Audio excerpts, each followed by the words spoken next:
Hello friends, welcome to valuetrainings.com. Today under SOAPUI training, I am going to tell you what all are the goals and objectives of my training which I am going to give you. Okay, so very first thing which we'll cover is about learn SOAPUI free and pro version. What is the pro version? What is the free version? As I have already explained, right, in my previous videos I did tell you how to download, how to install, and we learn how to work, how to do testing with the free version and how to do testing with the pro version, and what is the difference, where SOAPUI free version lacks and where pro version is better to use, and where pro version lacks and where SOAPUI free version is better to use.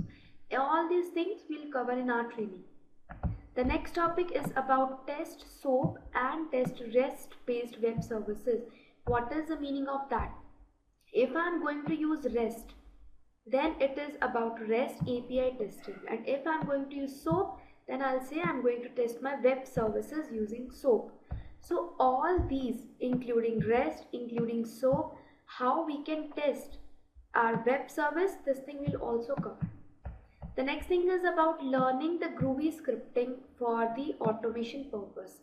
What is the meaning of automation? As we are here for SOAPUI training, and under SOAPUI training I'll cover how to automate our test cases, how to automate, how to run it with the automation. Okay, and what to run, what to test is about web services and the APIs which are there to test. Okay, and Groovy scripting is the language. Groovy is the language which I am going to use to automate our complete test cases. Understand? So Groovy is one of the language which I can use. And how Groovy works? See, behind the scenes for Groovy also Java works. Okay, or I can say or any other programming language. Okay. So if I'm saying I'm going to test my web service, then I'll say I'm going to automate it surely. And how does automation can be done? Automation can be done using a Groovy language, which is one of the scripting language. Okay. And next, what is the meaning of parameterize the test case? What is the purpose of that? They see, this is very important thing. Parameterization means what? Let me explain you with some example. I'm talking about this one, parameterize the test cases. Say if we have one of the step, let's say for my retail application or for any of the other application which I'm going to test, say if this is the login step, login test step which I'm going to work, on which I'm going to check, on which I'm going to run. Okay. And what is the login step will do? It depends on your web service, but for my case it is going to test for the username and password.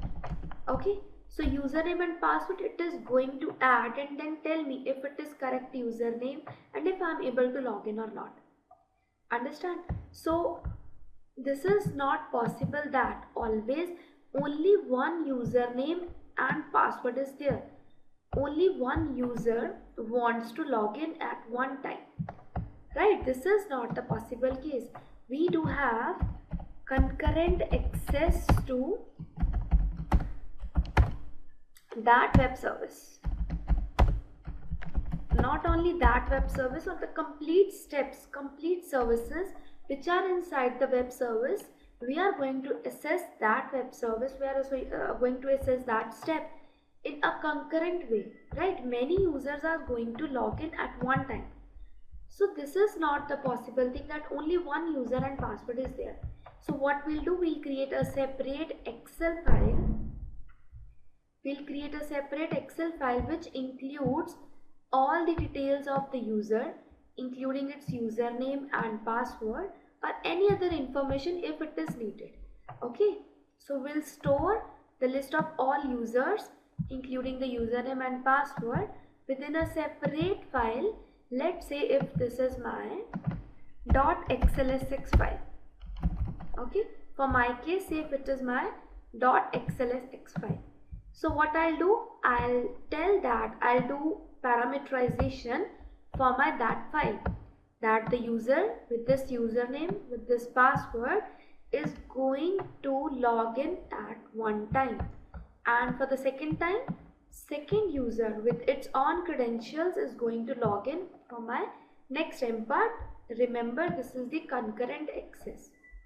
Okay, so what we call this complete thing? If I am saying that at one time many users are going to log in, and that user name and password I am going to fetch from my external file. This thing is nothing but the parameterization. Okay, this is the thing which I explained for the login step only. There might be a case we do have many steps. See, if it is for the add any product into any of the category, if you want to delete multiple products at one time, if you want to search for multiple products at one time. So this is not the case that you want to add only one product at one time. So we'll create a separate Excel sheet.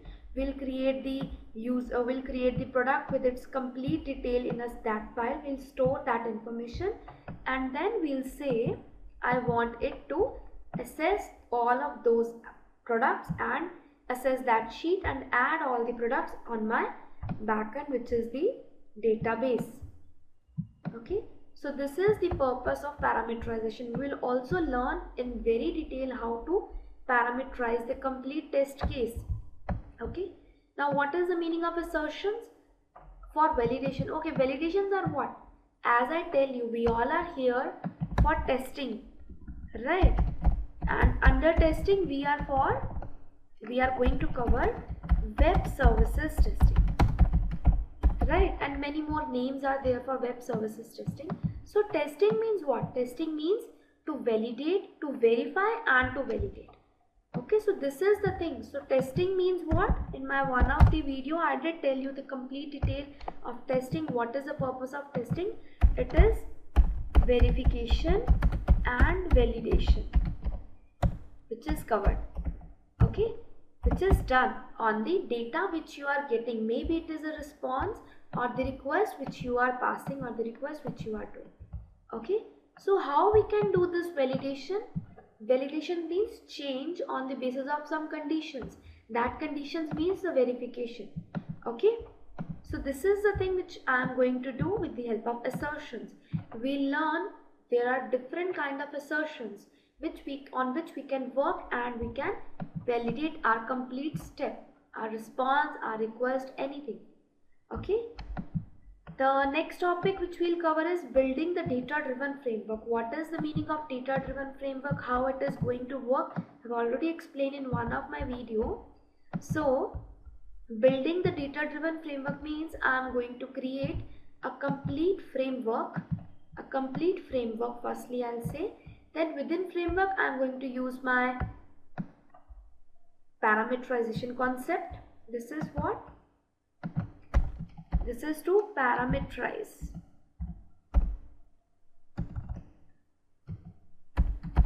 Parameterize this step, or I'll say the parameters I'll assign, and this is what? This is the .xlsx file on which I'll work. And then you will use your project which is there within the SOAPUI project, on which you want to implement that parameterization, that parameterize complete file. And then in the last you are going to generate variety of reports, right? This is the complete concept which is there for the framework, right? And what kind of framework which we are going to use? It's data driven framework. Okay, and I'll say this is reports, variety of reports. Say if it is .xlsx reports, or the Excel reports, or it's .xml reports, or .html reports, or one more kind of report is there which is the I'll say it here, it's log based reports. Okay, so these are the text reports. Okay, so variety of reports will generate. Okay, so this complete thing is what? This is the framework as a complete. So we'll learn how to build the framework.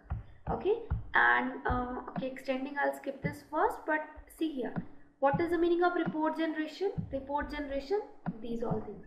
We learn how to generate variety of reports. Okay, if it is .xlsx, if it is .xml, if it is .html, how to integrate it with variety of tools, if it is and Maven, many more things we'll cover. And text reports, very useful. It's very useful kind of reports. Okay, and the last topic is for the integrate with SOAPUI with Eclipse. Okay, what is the meaning of this? This thing I have already explained within my framework.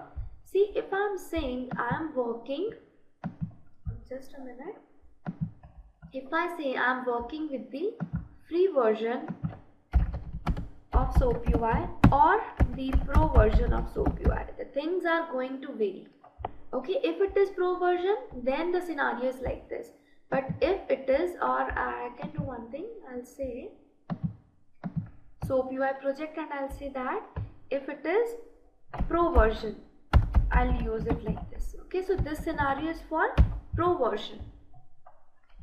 And what if I'm working on the free version? Then where it will differ? It will differ in this.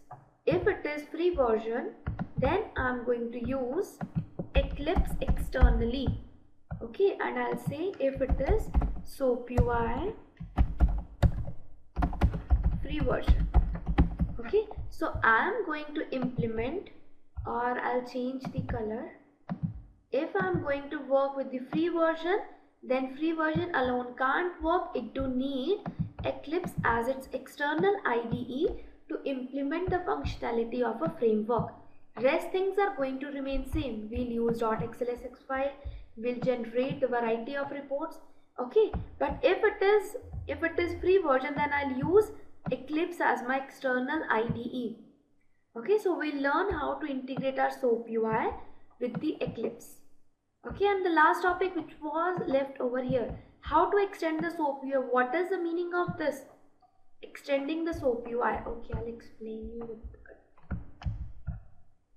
a new example.